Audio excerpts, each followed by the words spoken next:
надад цас урцсан байна. Тиймээс нийс салаад хийж иднэ. Хамгийн түрүүнд төмсөө айлгах хэрэгтэй. Энэ хооронд усаа буцлах байсан шүү дээ, мартчихчих. Төмсөн салаадыг маш хурдан хийж идмээр. Төмсөл хурдан арилгах хэрэгтэй дээ. Газар ловон үрээд явуулж. Тэжгүй шүү таис. Одоо яах вэ? Төмсөө? Яг төв.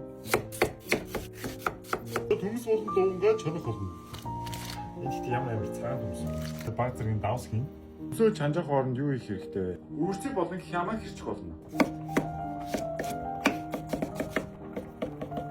Төмсөө болсныхаа дараа сайтар шүүгээд жоо хөргөнө. Төмс маань ийм гоё хөрцөн байна. Төмс болон дуунгаа хийгээд. Одоо өгөрцөг болон хямаа хийн.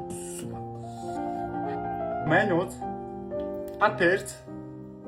Синчгэр.